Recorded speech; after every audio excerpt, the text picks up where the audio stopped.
Le bâtiment, c'est un bâtiment vache laitière, celui qui a le racleur à chaîne. C'est toujours le racleur le plus long qui part le premier, et le deuxième racleur qui part en décalé. Disons qu'il est coulissant sur la chaîne, comme le couloir est moins long, donc on est obligé de faire comme ça, sinon autrement ça ne marcherait pas, quoi.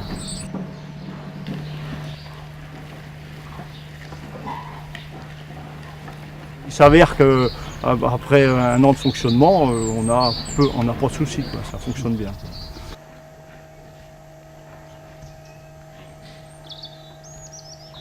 Le gain de temps, et puis le raclage, c'est un travail qui n'est pas très intéressant, donc si on peut le mécaniser pour ne plus avoir à le faire, c'est ce qu'il y a de mieux, quoi.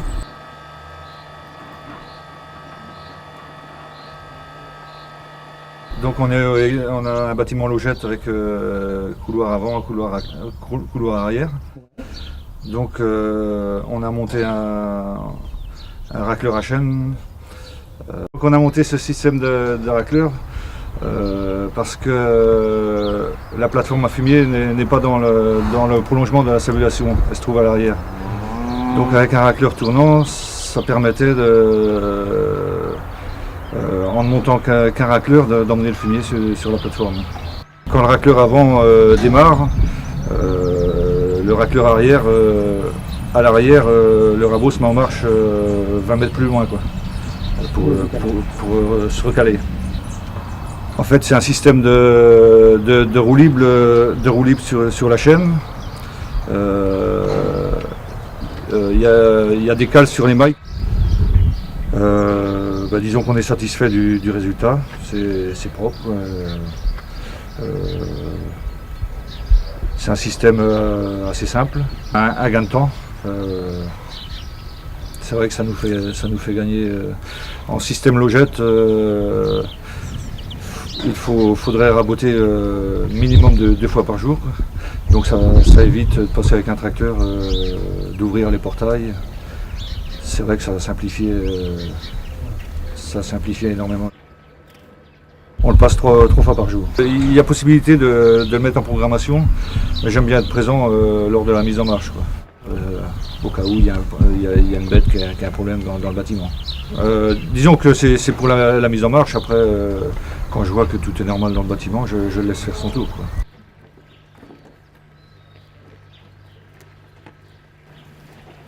Disons que les animaux n'étaient pas habitués au racleur au départ, ils ont été surpris pendant 8-10 jours, quoi.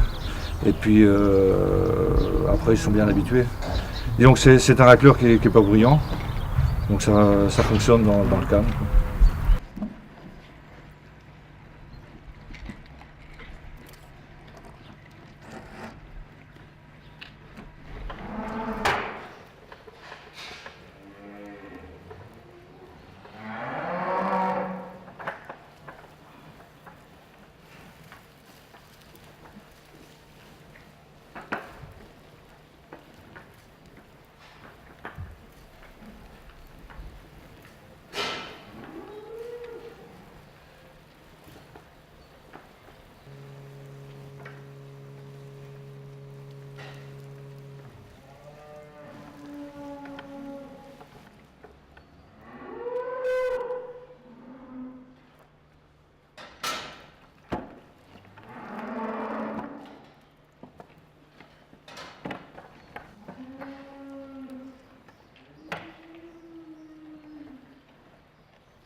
Le racleur à chaîne consomme probablement beaucoup moins, dans le sens où c'est un moteur déjà plus petit à la base et il tourne plus vite, donc il tourne moins longtemps.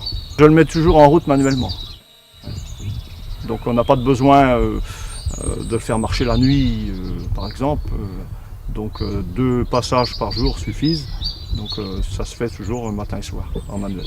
On le fait ou pendant la traite ou pendant qu'on soigne les animaux. On est toujours dans le secteur quand on le fait. Mais bon, moi je l'allume facilement et puis je pars faire autre chose sans pour autant surveiller les animaux, quoi.